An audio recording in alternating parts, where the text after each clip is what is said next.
అంటే అన్నా నరదేనా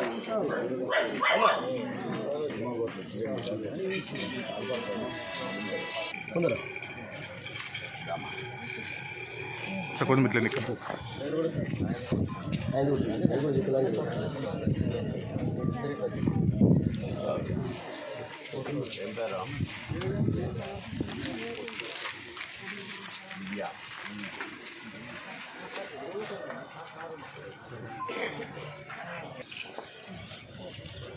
ఓకే సంతోషమే కదా.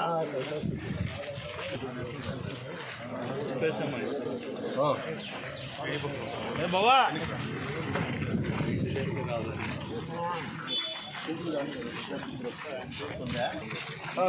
వచ్చిస్తాను.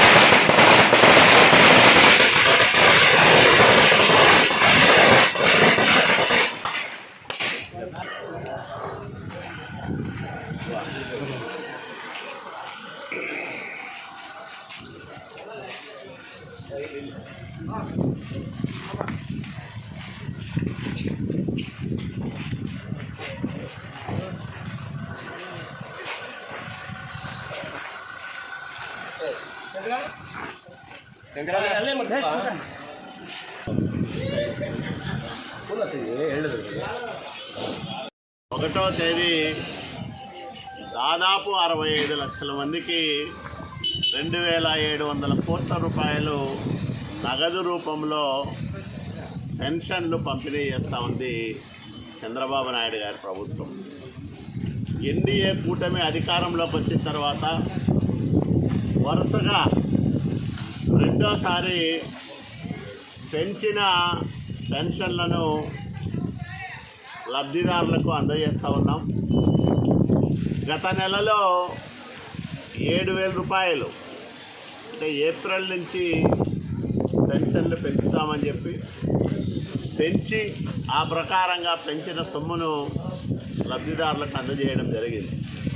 ఈ నెల 1వ తేదీ ఉదయాన్నే 6 గంటలకే పెన్షన్దారుల ఇళ్ల వద్ద సచివాలయ ఉద్యోగులు వెళ్ళి ఈ పెన్షన్ల పంపిణీ కార్యక్రమాన్ని నిర్వహిస్తూ ఉన్నారు.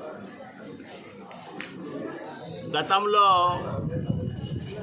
2,000 ఉండే పెన్షన్ని 3,000 చేయడానికి జగన్మోహన్ రెడ్డి 5 సంవత్సరాలు తీసుకున్నాడు. చంద్రబాబు నాయుడు గారు 2014-19 మధ్యకాలంలో 200 నుంచి ఒకేసారి 1,000 రూపాయలు పెంచడం, 1,000 రూపాయలు ఉండే పెన్షన్ 2,000 చేశాడు. అంటే 200 నుంచి 2,000 రూపాయలు పెన్షను పెంచిన చరిత్ర చంద్రబాబు నాయుడు గారిదైతే 5 ఏళ్ళు పెన్షన్దారులను ఊరించి మోసం చేసిన హీనమైన చరిత్ర జగన్మోహన్ రెడ్డి. అంటే ప్రతి వర్గాన్ని మోసం చేసి అందరి ఆశలు అడియాసలు చేసి ఘోర పరాభవాన్ని మూటగట్టుకున్న తర్వాత కూడా ఇంకా బుద్ధి రాకుండా 2 నెలలు కూడా గడవని ప్రభుత్వం పైన అవాకులు చవాకులు పేల్తా ఉండరు వైసీపీ నాయకులు. స్వయంగా జగన్మోహన్ రెడ్డి తన పత్రికలో తన టీవీల్లో విష ప్రచారం చేస్తూ ఉన్నాడు, విషపురాతలు రాయిస్తూ ఉన్నాడు. దీన్ని ప్రజలందరూ కూడా గమనిస్తూ ఉన్నారు. అంటే జగన్మోహన్ రెడ్డి బుద్ధి ఇప్పటికీ మారలేదు, ఆ వక్ర బుద్ధి అట్లాగే ఉంది. అతని బుద్ధి మారకపోతే భవిష్యత్తులో ఈ సీట్లు కూడా దక్కే అవకాశం లేదు. వైసీపీ కనుమరుగు కావడం ఖాయం.